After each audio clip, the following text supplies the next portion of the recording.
유동성 위기에 처한 크레딧 스위스를 UBS가 스위스 정부의 지원으로 인수하기로 했습니다. 실리콘밸리 은행의 파산 사태로 정치권에서는 예금 보호 한도를 상향해야 한다는 목소리가 나오고 있습니다. 시카고를 관할하는 광역자치구인 일리노이주 쿡 카운티가 지난해 말 시작한 소수계 우선 지원 프로그램을 중도 폐지했습니다.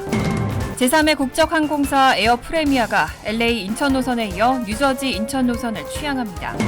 트럼프 전 대통령이 내일인 21일 자신이 검찰에 체포될 것이라고 주장하면서 지지자들에게 항의하라고 부추겼습니다. 이상은 이 시각 주요 뉴스입니다. 시청자 여러분 안녕하십니까? KBN 뉴스입니다. 유동성 위기에 처한 크레딧 스위스를 UBS가 스위스 정부의 지원으로 인수하기로 했습니다. 붕괴 위험으로 세계적 파장이 우려됐었던 만큼 이번 매각 소식에 시장은 안도하고 있습니다. 글로벌 금융기관들도 일제히 거래 성사를 환영했습니다. UBS가 경영 위기에 처한 크레딧 스위스를 30억 스위스 프랑, 32억 달러가량, 한국 돈으로 약 4조 2천억 원에 인수하기로 했습니다. UBS는 올해 말까지 마무리될 이번 인수에 따른 손실액을 54억 달러로 추정하고 있고 스위스 국립은행은 이번 인수 지원을 위해 UBS에 최대 1천억 스위스 프랑의 유동성을 지원하기로 했습니다. 유럽중앙은행도 필요시 유로존 은행들의 대출 지원을 하겠다고 공약한 상태입니다. 이런 가운데 연방준비제도와 캐나다, 영국, 일본, ECB, 스위스 등 5개국 중앙은행은 UBS의 CS 인수 발표 후 달러화 스와프 협정상의 유동성 증대를 위해 공동 행동에 나서기로 했습니다. 제니 옐런 재무장관과 제롬 파월 연준 의장도 스위스 당국의 금융 안정 지원 조치 발표를 환영한다면서 미국 은행 시스템의 자본과 유동성 포지션은 강하며 미국의 금융 시스템은 회복력이 있다고 밝혔고 잉글랜드 은행도 환영 입장을 내놨습니다. 한편 시그니처 은행 폐쇄 일주일 만에 연방예금보험공사 FDIC는 뉴욕 커뮤니티 은행 자회사인 플래그스타 은행에 시그니처 은행 예금 대부분을 매각했다고 발표했습니다. 시그니처 은행 40개 지점은 20일부터 플래그스타 은행으로 영업을 시작합니다. 뉴욕 커뮤니티 은행은 시그니처 은행으로부터 대폭 할인된 가격으로 구매한 대출 129억 달러를 포함해 384억 달러의 자산을 매입합니다. 시그니처 은행은 지난해 말 886억 달러의 예금을 포함해 1,100억 달러 이상의 자산을 보유하고 있습니다. 거래에 포함되지 않은 기타 자산 600억 달러는 법정 관리 상태로 남게 됩니다. 현재 예금 보호 한도인 25만 달러는 2008년 글로벌 금융위기 때 10만 달러에서 상향된 겁니다. 그런데 실리콘밸리 은행의 파산 사태로 정치권에서는 이 예금 보호 한도를 더 상향해야 한다는 목소리가 나오고 있습니다. 적극적인 보호 조치로 대규모 인출을 막아야 추가적인 위기 발생을 차단할 수 있다는 이유입니다. 상원은행위 소속인 엘리자베스 워런 상원의원은 어제 CBS 방송에서 예금 보호 한도와 관련해 연방예금보험공사의 보호 한도를 올리는 것은 좋은 조치라고 생각한다면서 우리가 해결해야 할 문제라는 입장을 밝혔습니다. 다만 문제는 어느 정도 올리는 것이 좋을지라며 소규모 사업체들도 월급을 주거나 공과금 납부를 위해 자신들의 돈을 필요할 때 찾을 수 있고 그렇게 믿을 수 있어야 한다고 덧붙였습니다. 한편 바이든 정부와 이 사안에 대해 논의했는지에 대한 질문에는 사적 대화는 언급하고 싶지 않다면서 이것은 현재 테이블 위에 놓인 선택지 가운데 하나여야 한다고 강조했습니다. 상원은행위 소속인 마이크 라운드 의원도 NBC 방송에서 현재 예금 보호 한도는 충분하지 않다면서 소비자들이 지역 및 소규모 은행이 안정적이라고 인식하기까지는 수개월이 걸릴 것이라고 밝혔습니다. 다만 제니 옐런 재무부 장관은 지난 17일 상원에서 이 문제에 대해 연방준비제도와 연방예금보험공사 과반이 찬성하고 자신이 대통령과 상의해 보험 밖에 있는 예금자를 보호하지 못할 경우 시스템적 위험과 심각한 경제적 효과를 초래한다고 결정할 경우 이런 조치를 취할 수 있다는 원칙적인 입장을 밝혔습니다. 이런 가운데 미국 중형은행연합회는 규제당국에 향후 2년간 예금 전액 지급 보증 조치를 실시하도록 요청했습니다. 중형은행연합회는 이 조치가 시행되면 규모가 작은 은행들에서 예금이 빠져나가는 것을 즉각 멈추고 은행 부문을 안정시키는 한편 은행 파산이 추가로 일어날 확률을 크게 줄일 것이라고 강조했습니다. 시카고를 관할하는 광역자치구인 일리노이주 쿡 카운티가 지난해 말 시작한 소수계 우선 지원 프로그램을 중도 폐지했습니다. 한 개인 사업자가 쿡 카운티를 상대로 이 프로그램에 대해 위헌 소송을 제기했습니다. 지난 17일 시카고를 관할하는 광역자치구인 일리노이주 쿡카운티는 지난해 9월부터 연방정부 지원 기금으로 운영해온 소기업 보조금 프로그램 SBS GG 운영을 최근 전격 중단하고 해당 웹사이트에 이 사실을 공고했습니다. 이번 조치는 시카고의 한 개인 사업자가 이 프로그램이 연방 수정헌법 제14조 위반이라며 쿡카운티를 상대로 위헌 소송을 제기한 데 따른 겁니다. 쿡카운티는 지난해 9월 이 프로그램을 발표하면서 인종에 따른 부와 기회의 격차를 메우기 위해 역사적으로 차별받아온 유색인종과 여성, 성소수자, 장애인, 퇴역군인 등이 소유한 사업체에 1:1 자문 제공과 함께 $10,000씩을 지원하겠다고 밝혔고 신청서에 자신의 인종과 민족 그리고 회사 지분의 51% 이상을 소수계가 소유, 운영, 통제하는지 등에 대해 답변하도록 했습니다. 그런데 시카고에서 척추교정 클리닉을 운영하는 도메니 쿠사노는 해당 프로그램이 유색인종을 우선시하는 등 지원자를 인종에 따라 차별 대우한다며 지난해 12월 관할 법원에 소장을 제출했습니다. 본인을 백인이라고 밝힌 그는 소장에서 특정 인종그룹에 속해 있다는 이유로 개인을 차별 대우하는 것은 미국 시민이 인종 등의 임의의 분류로 인해 차별받지 않도록 한 수정헌법 제14조 위반이라고 진술했습니다. 쿡카운티는 SBS GG 프로그램과 관련해 위헌 소송이 제기된 사실을 공개하면서 지원이 필요한 소기업들을 가능한 한 빨리 돕기 위해 기존 프로그램을 폐지하고 수정 확대된 새로운 프로그램을 만들기로 했다고 밝혔습니다. 아시안 중에서도 특히 한인들의 주택 소유 비율이 낮은 수준으로 집계됐습니다. 한인들의 주택 소유 비율은 54%로 절반을 겨우 넘겼습니다. 지난 17일 전미 아시안 부동산 협회가 발표한 2023 아시안 아메리칸 실정 보고서에 따르면 인구 145만 명에 달하는 한인 커뮤니티의 주택 소유 비율은 54.2%로 절반을 조금 넘겼습니다. 베트남인들의 경우 중위가구 소득이 82,900달러로 한인들의 중위가구 소득인 10만 달러보다 낮았지만 주택 소유 비율은 69.2%로 70%에 육박했습니다. 중국인 커뮤니티 주택 소유 비율도 66.3%에 달해 아시안 중에서 두 번째로 높았습니다. 이외에 일본인 65.3%, 필리핀인 64.3%, 아시아계 인도인 62% 등으로 주택 소유율이 모두 60%를 넘어섰습니다. 한국인보다 주택 소유율이 낮은 아시안 커뮤니티는 파키스탄인 54%, 몽족 52%, 스리랑카인 52%, 방글라데시인 45%, 네팔인 33% 등입니다. 협회는 아시안 등 일부 민족 그룹은 특히 주택 시장이 비싼 지역에 거주하는 경향이 있기 때문에 집을 구매하기 어렵다고 설명했습니다. 커트 니시무라 협회장은 아시안 커뮤니티의 상당수는 캘리포니아주와 뉴욕주 등에 정착해 집을 살 여력이 없다며 비슷한 소득을 벌어들이는 백인보다 아시안 주택 소유 비율이 훨씬 낮은 원인을 지목했습니다. 최근에는 이런 문제 때문에 아시안들이 남부와 중서부 등으로 이주하고 있다면서 특히 아시안 이주가 두드러진 지역으로 텍사스주 휴스턴을 꼽았습니다. 제3회 국적항공사 에어 프레미아가 LA 인천 노선에 이어 뉴저지 인천 노선을 취항합니다. 한인들이 많이 거주하고 있는 뉴저지 지역과 인천을 잇는 데다 가격도 기존 국적항공사보다 저렴해서 관심이 집중되고 있습니다. 제3회 국적항공사 에어 프레미아는 오는 5월 22일 인천국제공항에서 뉴욕 리버티 국제공항으로 첫 비행을 시작하고 본격적인 뉴욕 노선을 취항합니다.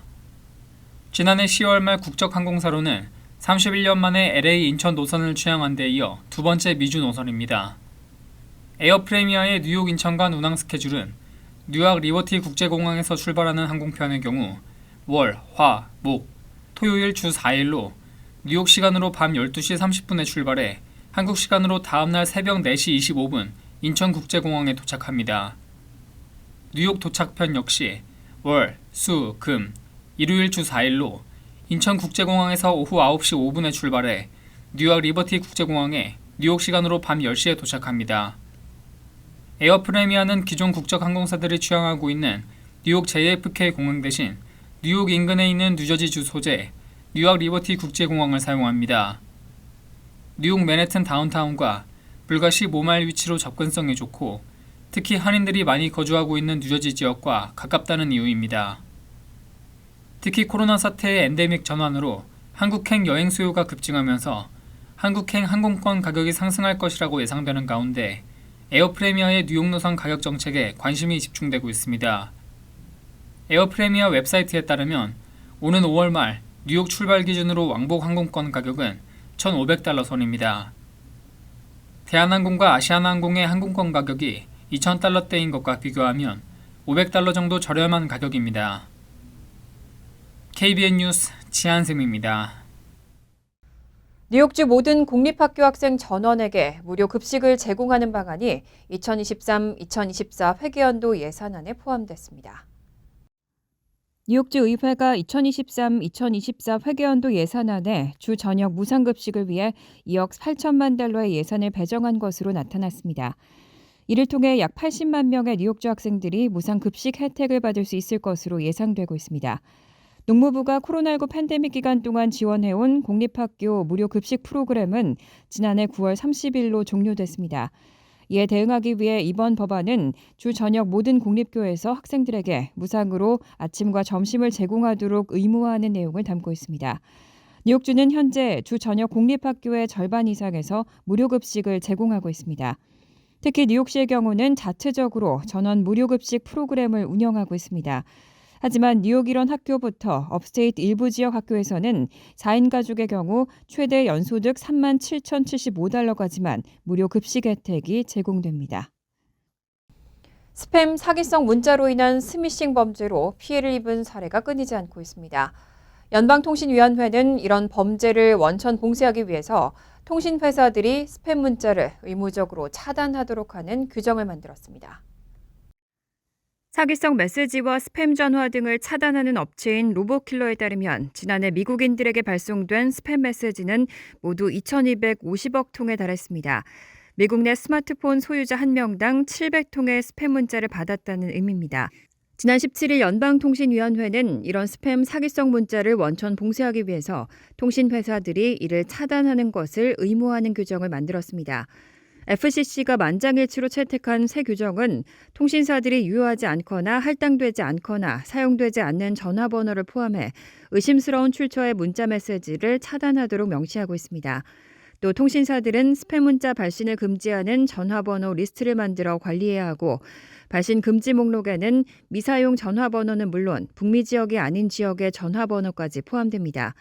현재 사용 중인 전화번호라고 해도 스팸 문자 전송에 사용된 적이 있다면 발신 금지 목록에 추가됩니다. 다만 스팸 문자 금지 전화번호를 원천 차단하는 과정에서 일반 문자 메시지가 차단당할 경우를 대비해 이동통신사들은 별도의 민원을 접수해 처리할 수 있는 전화번호를 소비자에게 제공해야 합니다. 앞서 FCC는 자동 발신 전화, 로보콜에 대한 처벌을 강화하고 통신사들에 대한 차단 서비스 강화 등 규제를 강화한 바 있습니다. 하지만 이 로보콜이 막히자 최근에는 스팸 문자의 수가 급증하면서 사기 범죄 피해도 늘어나고 있습니다. 트럼프 전 대통령이 내일인 21일 자신이 검찰에 체포될 것이라고 주장하면서 지지자들에게 항의하라고 부추겼습니다. 내일이라는 근거는 희박하지만 조만간 검찰이 그를 기소할 것으로 보이면서 긴장이 높아지고 있습니다. 트럼프 전 대통령은 지난 18일 소셜미디어 트루스 소셜을 통해 유력한 공화당의 대통령 선거 후보이자 전 대통령이 21일 다음 주 화요일에 체포될 것이라고 밝혔습니다. 그러면서 맨하튼 지방검찰의 불법 유출 자료를 근거로 항의하라, 우리나라를 되찾자며 지지자들의 행동을 부추겼습니다. 다만 맨하튼 지검과 뉴욕 경찰청 등은 CNN의 논평 요청에 답변하지 않았습니다. 트럼프 전 대통령의 말에 정통한 한 소식통은 CNN에 트럼프 전 대통령은 맨하튼 지검장 엘빈 브래그가 그를 증오한다고 생각하기 때문에 기소될 것이라고 생각한다고 전했습니다. 트럼프 전 대통령은 이날 트루스 소셜에 올린 글에서 바이든은 민주주의를 공격하는 맨하튼 지방검찰과 아무 상관이 없는 척하고 싶어 한다면서 하지만 사실 바이든은 맨하튼 지검을 불공정한 사람들로 채웠다고 전했습니다. 이와 관련해 뉴욕타임즈는 브래그 지검장 등이 트럼프 전 대통령에 대한 기소가 임박할 수 있다는 신호를 보냈지만 21일 체포될 것이라고 확신할 만한 즉각적인 징후는 없었다고 전했습니다. 전문 매체 더 힐은 브래그 검사장은 지난해 말 취임한 뉴욕시 선출직 공무원이고 맨하튼 지검 역시 시 공무원들로 구성됐다면서 이들은 대통령의 지시를 받지 않는다고 보도했습니다. 현재 맨하튼 지검은 트럼프 전 대통령이 지난 2016년 대선 직전에 그와 성관계를 가졌다고 주장한 포르노 출신 배우에게 합의금을 지급하고 장부를 조작했다는 의혹에 대해 조사를 진행하고 있습니다. 국무부가 멕시코 약국에서 약을 구입할 때는 주의해야 한다고 경고했습니다. 펜타닐과 메탐페타민 성분 등이 함유된 가짜 약을 판매할 가능성이 있다고 주의를 당부했습니다. 국무부는 지난 17일 홈페이지를 통해 보건 경고를 발령하고 멕시코 약국에서 펜타닐과 메탐페타민 성분 등이 함유된 가짜 약을 판매할 가능성이 있다며 멕시코에서 의약품을 구매할 때 주의해야 한다고 경고했습니다. 이어 국무부는 위조약은 소셜미디어에서 이미 광고하고 있고 멕시코 국경과 관광지의 소규모 약국 B체인에서 구입할 수 있다고 덧붙였습니다. 한편 앞서 이달 초 멕시코 국경 도시 마타모로스에서는 도시를 여행하던 미국인들이 범죄 카르텔로 추정되는 무장 괴한들의 공격을 받았고 이 사건으로 미국인 2명과 멕시코인 행인 1명이 사망했습니다. 국무부는 멕시코 32개 주 가운데 북동부 타마울리파스주 등 6개 주에 대해 여행을 하지 말라며 여행 금지주의보를 발령했습니다. 또 다른 7개 주에 대해서는 여행을 재고하라고 경고했고 17개 주는 주의를 강화하라고 했습니다. 이와 관련해 안드레스 마누엘 로페스 오브라도르 멕시코 대통령은 멕시코는 미국보다 안전하다며 미국의 경고에 민감한 반응을 보였습니다. 간추린 소식입니다. 플로리다주 마이애미비치 시 당국이 최근 봄방학을 맞아 총격 사건이 잇따르자 19일 자정부터 20일 새벽 6시 사이에 통행 금지 명령을 발동했습니다. 시 당국은 이번 주 목요일부터 다음 주 월요일까지도 추가로 통금을 발령할 계획입니다. 통금은 봄방학 기간 파티 장소로 인기가 있는 사우스비치 지역을 중심으로 적용됩니다. 통금 시간 해당 지역 식당 등의 접객은 금지되고 일부 도로는 봉쇄될 예정입니다. 주민 이외 외부인은 호텔 예약증 제시를 요구받을 수도 있습니다. 이번 통금령은 17일 밤 총격 사건으로 1명이 숨지고 1명이 중상을 입은 데 이어 19일 새벽 또 다른 총격 사건이 발생해 1명이 사망한 가운데 발동됐습니다. 퀸즈 플러싱의 한 주택에서 자신의 어머니를 흉기로 찔러 살해하고 아버지를 폭행한 혐의로 체포된 20대 한인 남성의 2급 살인과 3급 폭행, 4급 무기 소지 등 모두 7건의 혐의로 재판에 넘겨졌습니다. 조 씨의 유죄가 확정될 경우 최소 25년형에서 최대 무기징역형에 처해질 수 있습니다. 기소장에 따르면 조 씨는 지난달 24일 오후 2시께 퀸즈 롱아일랜드 레일로드 어번데일역 인근 연립주택 자택에서 자신의 어머니 이현숙 씨의 등을 여러 차례 칼로 찔러 살해했고 부친 조성우 씨에게도 칼로 손에 부상을 입히고 목을 조르는 등의 폭행을 가했습니다. 지난해 12월 뉴욕주에서 최초로 합법적 기호용 마리화나 소매 판매점으로 맨하탄 브로드웨이 750번지에 문을 연 하우징웍스가 이달부터 역시 뉴욕주 최초로 합법적 배달 서비스를 하고 있습니다. 현재 배달 서비스가 가능한 지역은 맨하탄 20여 개 지역으로 하우징웍스는 배달 서비스를 시 전역으로 확대해 나간다는 계획입니다. 하우징웍스 측은 홈페이지를 통해 최소 $100 이상 주 고객에 한해 $7의 배송비로 배달하고 오후 2시 이전에 주문하면 당일 배달을 해준다고 밝혔습니다. 재미한인과학기술자협회가 다음 달 15일 제22회 전국 수학 및 물리 경시대회를 개최합니다. 수학 경시대회는 4에서 11학년을 대상으로 오후 2시, 물리 경시대회는 9에서 12학년을 대상으로 오후 12시 30분에 각각 치러집니다. 올해 대회는 한화그룹과 재외동포재단 후원으로 치러지고 수학 경시대회 선발자는 5월 6일로 예정된 한화 수학 올림피아드에 참여할 수 있는 기회가 부여됩니다. 올림피아드 성적 우수자는 한화 장학금을 받을 수 있는 인터뷰 기회가 주어지게 됩니다. 환율과 증권 소식입니다.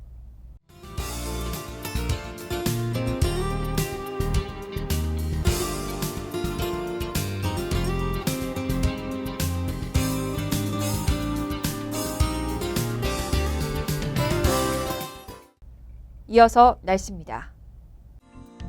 화요일은 화창하겠습니다. 낮 최고 기온은 59도, 섭씨 15도, 밤 최저 기온은 44도, 섭씨 12도로 예상됩니다. 수요일은 점차 구름이 많아지겠고 오후부터는 한때 소나기 내릴 가능성이 있습니다.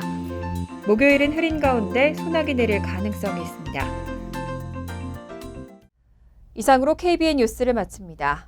KBN과 함께 즐거운 저녁 되시기 바랍니다.